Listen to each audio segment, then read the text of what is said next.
프롬프트에다가 뭔가를 적어 넣으면 오픈 AI 서버로 가는 거예요. 내부에 민감한 정보가 유출되는 게 이미 범죄자들은 챗GPT를 활용하기 시작한 거고요.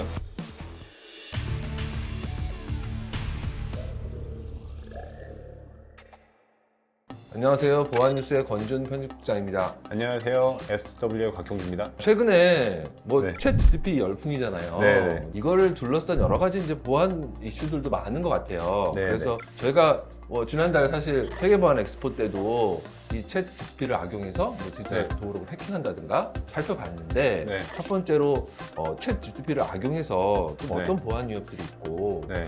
또 실제적으로 뭐 해킹 사례라든가 이런 연구 같은 것들이 어떤 것들이 있었는지 한번 살펴보려고 하거든요. 지금 설명드리는 내용은 챗GPT를 이용해서 만들었습니다. 챗GPT는 인공지능 기술인 그 GPT-3를 기반으로 한 챗봇 서비스인데 지금은 GPT-4 버전까지 나와 있고요. 네. 사용자의 질문에 대해서 자연어를 이용하여 답변을 제공하는 기능을 가지고 있습니다. 최근에는 인기를 얻어서 다양한 분야에서 활용되고 있지만 보안적인 측면에서도 주목받고 있습니다. 인공지능 기술의 발전과 함께 챗GPT를 이용한 사회공학 공격 등의 위협이 발생할 가능성이 있어 이에 대한 대응책이 필요합니다. 여기까지가 챗GPT가 만들어준 답변이에요. 어색하지가 않죠. 이 챗GPT를 악용했을 때 보안 위협과 해킹의 위험이 있다라는 얘기가 많이 나오는데 일단 프롬프트 엔지니어링이라는 단어가 좀 익숙해지셔야 되는데 챗GPT 아시다시피 채팅이잖아요. 근데 채팅을 할 때 그 글자를 쓰는 곳을 이제 프롬프트라고 하는데 그 프롬프트에다가 어떤 식으로 챗GPT한테 질문을 하고 답변을 유도하느냐에 따라서 답변이 굉장히 달라져요. 그래서 이제 챗GPT도 어느 정도 그 보안적인 가이드라인이 있거든요. 백신에 탐지되지 않는 악성 코드를 만들어줘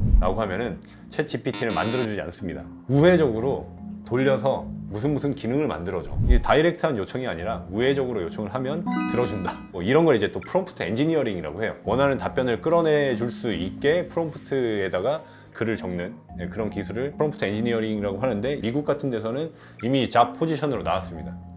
채용 공고에 프롬프트 엔지니어를 뽑는다 라는 게 이미 나왔고요. 보안 위협적으로 봤을 때는 이미 그 다크웹 포럼에서 챗GPT를 이용해서 어떻게 악성 코드를 만드는지에 대한 상세한 가이드가 나와 있어요. 최근에 XSS라는 포럼이 있어요. 여기에 올라온 글인데 크립토 클리퍼라고 해서 암호화폐를 탈취하는 악성 코드를 챗GPT를 이용해서 만들었다고 했고, 그리고 지금은 테이크다운 됐지만 브리시스 포럼에 올라온 글을 보게 되면 여기도 악성 코드를 제작하는 방법에 대한 튜토리얼이 상세하게 다 적혀 있어요. 이미 범죄자들은 챗GPT를 활용하기 시작한 거고요. 그리고 이거 관련해서는 뭐 최근에 포스트포인트라고 하는 회사가 있는데 백신에 탐지되지 않는 악성 코드를 만드는 방법에 대해서 실제로 본인들이 해본 결과물들이 정리된 글들도 나와 있고요. 피싱 사이트 같은 것도 챗GPT를 이용해서 만들 수도 있고, 이런 에티컬한 가이드라인이 GPT에 좀 더 많이 탑재가 돼야 된다.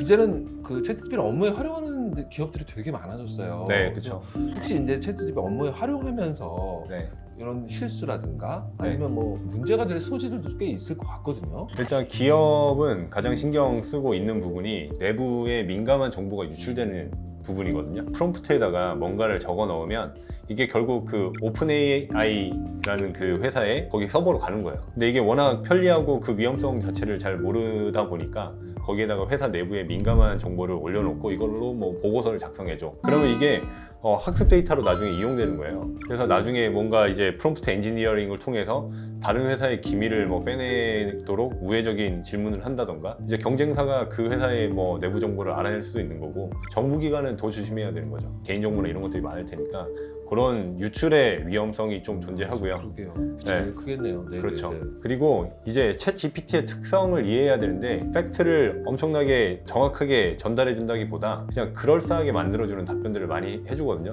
뭐 논문을 서머리 요약을 한다던가 할 때 그 논문을 집어넣고 이 논문이 참고한 레퍼런스를 알려줘 라고 했을 때 본문에 어떤 논문들을 참조해서 이 논문을 썼다라고 돼 있음에도 불구하고 네. 굉장히 엉뚱한 레퍼런스를 줘요. 그 엉뚱한 논문의 제목이 굉장히 그럴싸해요. 진짜 있는 논문 같아요. 조심하셔야 되는 부분이에요. 네. 뭐 아마 기업들은 그 신뢰성에 있어서 또 타격이 될 수 있는 부분이잖아요. 네네.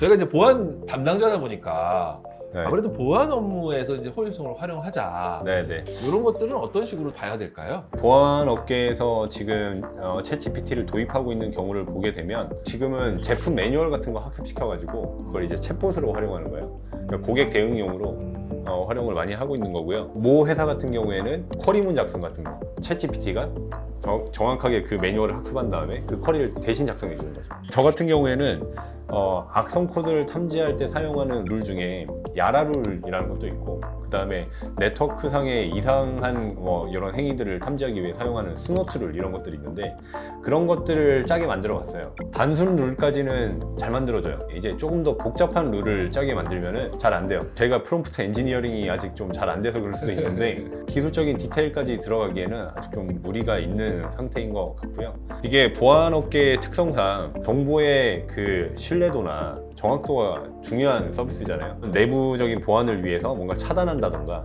뭔가 탐지를 한다던가의 챗GPT를 활용하게 되면 굉장히 잘못된 결과가 나올 수도 있기 때문에 그 부분이 되게 조심스러운 거거든요. 그래서 그런 부분까지 적극적으로 도입하는 곳은 아직까지 크게 보진 맞죠. 못했고요. 보안 업무에 직접적으로는 네, 좀 맞아요. 아직까지는 좀 네. 더 보안이 필요하다라는 견해신 네. 거죠. 근데 최근에는 이제 마이크로소프트에서 애저상에서 프라이빗한 챗GPT를 만들 수 있게 구축할 수 있게 해주는 서비스 같은 게 있어요.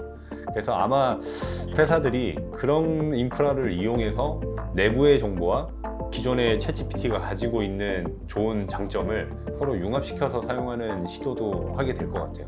네. 네.